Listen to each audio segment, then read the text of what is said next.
Olá, boa tarde, eu me chamo George Medeiros, sou da Ribeiro Meio Advogados. Estamos aqui hoje com o Dr. Felipe. O Dr. Felipe está tendo uma atuação bem grande na manifestação que ocorreu aqui em Brasília, né? Que algumas pessoas foram presas e infelizmente hoje estão encarceradas na Papuda, que é o presídio aqui de Brasília. Dr. Felipe, obrigado pela apresentação mais uma vez aqui. Vou deixar as considerações para o senhor apresentar, Felipe. Meu nome é Felipe Ribeiro, sou advogado criminalista e como a gente está atuando ali nos casos, né, que as pessoas estão presas por causa das manifestações, tanto de domingo, quanto também diversas pessoas foram presas no QG, né, do Exército, então tem toda a situação, foram presas na segunda e na terça. Perfeito. Doutor Felipe, muitas pessoas têm me perguntado se essas prisões, elas foram, pode-se dizer assim, legais, né, porque hoje a pessoa sabe que ela foi presa pela PM, outra foi presa pelo Exército. Como é que está essa questão da prisão, doutor? Então, a prisão que eles foram presos foi a prisão em flagrante, né? Porque pegaram eles em flagrante, né? Que aconteceu o crime. Porém, tiveram algumas pessoas, principalmente vamos falar aqui de terça, que não houve flagrante, né? Sim. Ou seja, houve mais, vamos assim dizer, de outros atos que estão tentando colocar como se fossem atos antidemocráticos e também como se fosse um ato de golpe, né? Sim. Ainda está para ser apurado, tá? Mas hoje o que eu quero falar é da ilegalidade que está tendo, não sobre a prisão em si, mas a permanência dessa prisão em flagrante. Eu nunca vi isso na minha vida, uma prisão em flagrante acontecer, e eles estão presos em flagrante até hoje, até o momento que a gente sabe, e não tiveram uma audiência de custódia com uma chance de liberdade. Porque como é que funciona? Normalmente a pessoa é presa, tá? E depois que a pessoa é presa, o correto é ter-se uma audiência de custódia em até 24 horas. Perfeito. Às vezes é até prorrogado por 48 horas, que é 24 horas, prorrogado por mais 24 horas, uma exceção da exceção. Mas no caso dele, teve gente que já passou mais de uma semana, tá, Jorge? Então, é uma situação assim, totalmente, vamos assim dizer, ilegal, que nunca deveria ter acontecido. Porque qualquer pessoa hoje que é presa, ela tem o direito, sim, né, de uma audiência de custódia para saber se ela vai ficar presa preventivamente, de forma temporária, ou se vai cumprir, se vai começar ou vai ter uma liberdade provisória, ou até na liberdade provisória com algum tipo de sanção, que é uma medida cautelar diversa da prisão, seja tornozeleira eletrônica, ou seja impedida, por exemplo, no caso deles, de vir para Brasília, por exemplo. Então, assim, nunca tinha visto isso antes. Perfeito. Doutor, muita gente tem perguntado essa questão da prisão, se pode ser impetrado habeas corpus. Muitas familiares estão perguntando isso, né? Se pode impetrar o habeas corpus, está sendo aceito, qual que é a justiça federal, estadual. Tá todo mundo, esse inquérito está meio, pode-se dizer assim, assombroso, porque ninguém sabe o que tem que ser feito, não é isso, doutor? Tá bom, vou explicar. É o seguinte, primeiro esse processo as primeiras prisões no domingo foram feitas, né? E as pessoas foram encaminhadas para a Polícia Civil. Então a Polícia Civil fez todo o procedimento e passou, como se tratava de crime federal, para a Justiça Federal. Porém, quem foi preso na segunda e na terça, aconteceu algo diferente, porque o próprio termo de declaração, as oitivas, vamos assim dizer, o que a pessoa tem para dizer perante a autoridade policial depois de uma prisão, foi feita já dentro, vamos assim dizer, por ordem do inquérito, né, do STF, tá escrito no próprio documento, então é realmente isso mesmo. E nesse momento do inquérito, das oitivas e tudo mais, e que depois deveria ir para a Justiça Federal, tá? Enquanto estava acontecendo isso, teve uma decisão, eu acredito que ainda na segunda, onde na segunda ou na terça, mas os próprios juízes estavam declinando a competência, eu acredito que na segunda, para o STF, ou seja, os juízes federais não quiseram julgar nenhum tipo de pedido, né? Sim. Então lá dentro tinha habeas corpus, pedido de liberdade, e depois alguns colegas sim foram fazer a habeas corpus, tanto depois do declínio, aí já não caberia, né? Porque sim, hoje não é possível habeas corpus de decisão, né, de ministro do STF, né? Tem outros mecanismos que são corretos tecnicamente falando, né? Certo. Então a gente teve toda essa confusão aí e mudança de estratégia. Uma coisa é você ter uma decisão de juiz de primeiro grau, que você vai tentar tanto uma liberdade quanto também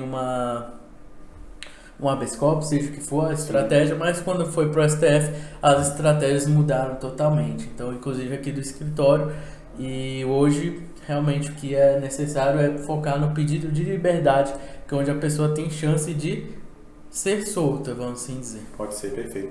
Doutor Felipe, muitas pessoas estão questionando a prisão. Nossa, as pessoas, elas têm que ser presas, elas têm que ser condenadas, elas não precisam de advogado, o advogado está atuando nessa área aí, é um advogado vendido. Doutor Felipe, deixar bem claro que nós estamos num estado de legalidade de direito, né? Toda pessoa tem direito a uma defesa. Do crime mais assombroso ao crime mais leve, não é isso? Não, e as pessoas têm esquecido que essas pessoas também elas merecem o direito, não é isso?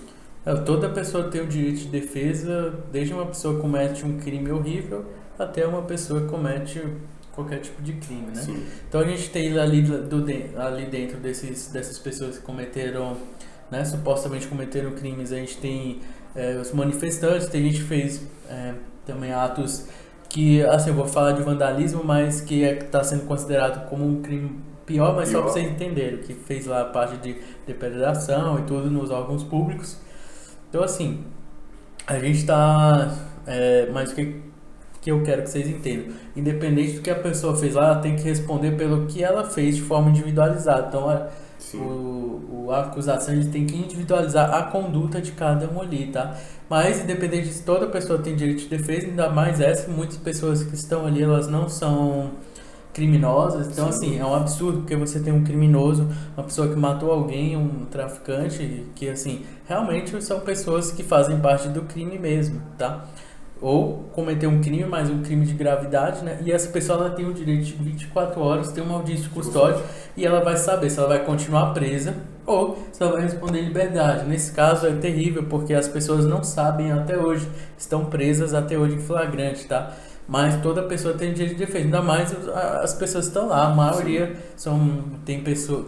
tem mulheres, pessoas de família que não são criminosas, então, ainda mais essas pessoas, mas qualquer pessoa tem o direito de defesa, inclusive elas. Aqui a gente não está questionando os atos que foram feitos. A gente está falando aqui da defesa dessas pessoas, que é muito importante. Hoje a pessoa que está, pode-se dizer assim, do lado contrário, que está achando bom, amanhã pode ser ela que não tem, mas pode ser presa e não vai ter nenhuma audiência de custódia. O que a gente está querendo questionar aqui é a legalidade da prisão, né, doutor Felipe? Isso. Assim, as prisões podem ser feitas, tá? Só que elas devem ser depois discutidas. Então a defesa vai falar, foi legal. O problema dessas é que a defesa não está conseguindo fazer o que normalmente faria, tá? E na pior questão assim, beleza, a pessoa cometeu o crime, ela tem que responder pelo crime? Tem. Perfeito. Beleza, mas desde que tenha um devido processo legal, contraditório, né?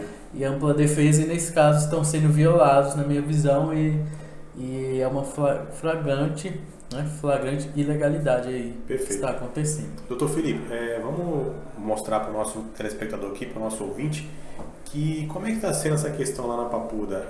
Realmente essas pessoas estão passando por dificuldades, não está tendo banheiro, não está tendo comida adequada, como é que está sendo isso aí? Já que o senhor tem o acesso à Papuda, que dizer o presídio aqui de Brasília, não é? Então, o sistema carcerário do Brasil como um todo, ele já não estava vamos dizer, no melhor, né? Sim. Então, assim, aqui em Brasília também, então, assim, não era esperado esse tanto de prisão, não é comum, tá? Então, o que tá acontecendo? Realmente tá tendo, vamos colocar aqui, uma desorganização, tá difícil o contato com as pessoas para elas receberem também os mantimentos e tudo que a família pode comprar e entregar, tá? Mas assim, na medida do possível, eu não posso afirmar 100% de certeza sobre as necessidades e tudo de todos, mas pelo menos os clientes que eu tive lá tiveram bastante reclamação, porque eles estavam com a mesma roupa que foram presos, então assim, tiveram problemas de higiene, principalmente mulher aí, e demoram para entregar, né? Então, muita coisa não foi entregue para eles, ou com uma demora. Então, realmente, tem-se uma reclamação, tá? Sim. Mas, de forma geral, não posso afirmar de todos, mas, realmente, tem-se sim uma preocupação, que eu acredito que é por conta da, vamos assim dizer, entre aspas, uma superlotação sem previsão, de uma hora para outra. Doutor Felipe, como está sendo o atendimento para o advogado? O advogado está sendo bem atendido? ele está podendo exercer o seu trabalho? Como é que está sendo essa questão do advogado em loco lá no presídio? Então, no presídio sim, a gente está sendo recebido e a gente pode entrar a qualquer momento de forma avulsa, né? Nesse lado aí sim, a gente está tendo nossos direitos. Tem dia que não é possível pela quantidade, mas fica para outro dia. E normalmente a gente faz o agendamento, aí os agendamentos estão praticamente lotados por conta de uma, vamos dizer, encarceramento em massa. A gente está podendo entrar de forma avulsa, sem marcar hora, né? Sim. Mas já há um tempo era assim, antigamente, aí colocou o agendamento para facilitar, né? Mas agora, de forma excepcional, também está podendo entrar sem agendamento, tá? Mas normalmente por ordem de chegada e também se der tempo, porque tem o horário. Certo. Doutor Felipe, e as audiências de custódia que estão sendo feitas, elas estão sendo feitas online, remotamente, não é isso?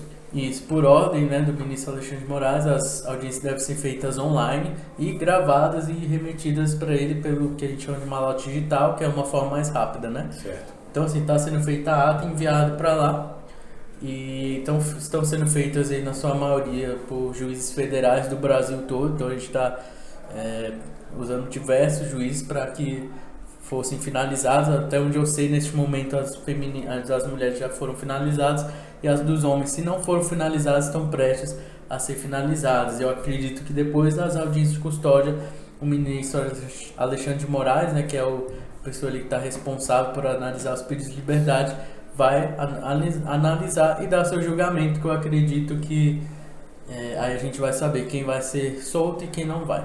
Certo. Doutor Felipe, hoje uma pergunta aqui pessoal minha.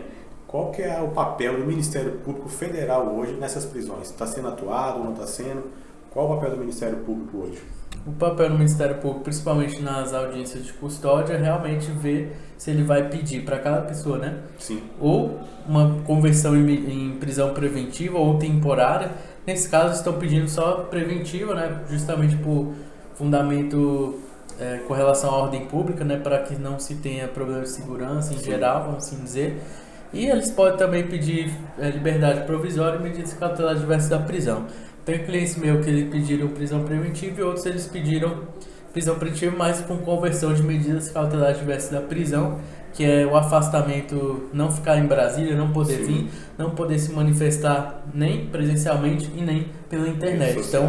Então é isso que tá tendo, e o comparecimento deles nos juizados da comarca dele, no juizado não, né? Na justiça, né? No tribunal, para prestar conta do que está acontecendo, além de pedirem a prisão como se fosse domiciliar mesmo com tornozeleira eletrônica, que eles são monitorados.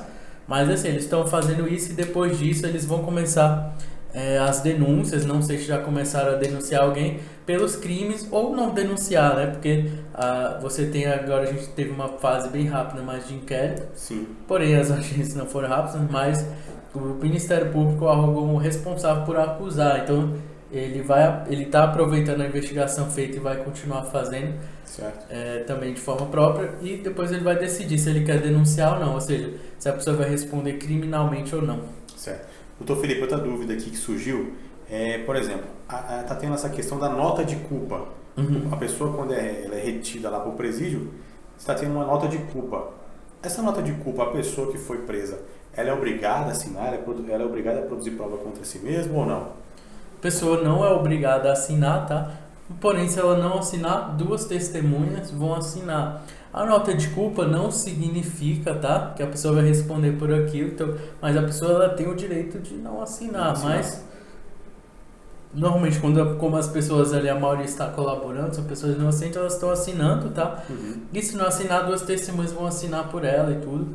Agora, aí um ponto importante, tá? Da importância da nota de culpa nesse caso específico é porque as pessoas que foram presas domingo e foram encaminhadas para a Polícia Civil, eles, na nota de culpa, tá o crime do artigo 359-M, né, do Código Penal, sendo que as pessoas na segunda e terça elas estão sendo enquadradas, ou seja, na nota de culpa, pelo crime do artigo 359-M, que é o mesmo, somado com associação criminosa, somado com crime de atos terroristas, somado com crime de ameaça, entre outros crimes, uns 10 ou mais ou menos tipos penais, tá? Então teve essa diferença. Então, assim, pode ser discutido isso?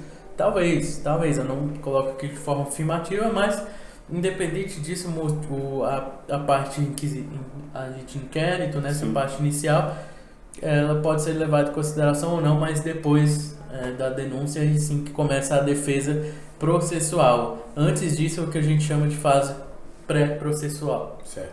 Doutor Felipe, para encerrar aqui, para a gente não se alongar tanto, como é que está o emocional dessas pessoas hoje? As pessoas estão arrependidas, não estão?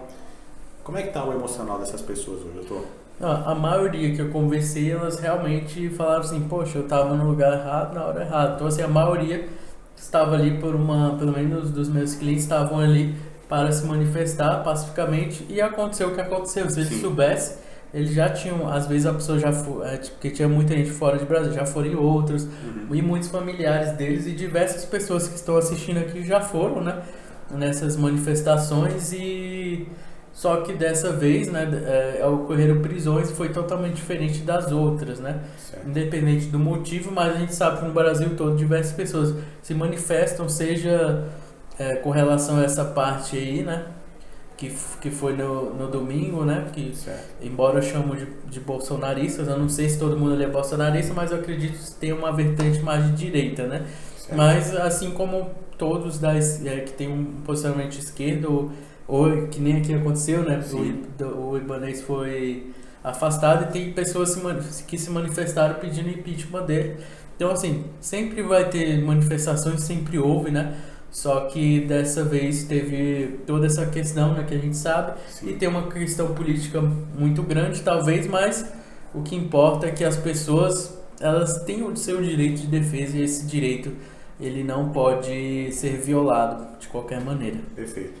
Doutor Felipe, muito obrigado mais uma vez por estarmos aqui, esclarecendo as dúvidas dos nossos ouvintes do YouTube, do Instagram,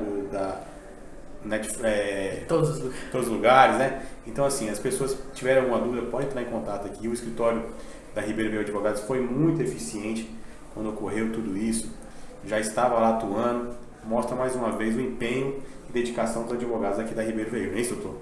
Exatamente. Muito obrigado a todos. Tá? Acompanhe aqui o canal do YouTube do escritório Ribeiro Veio Advogados e também no meu canal Felipe Ribeiro, independente do canal de que você esteja assistindo, e acompanhe nas nossas redes sociais. Abraço para vocês. Abraço, pessoal.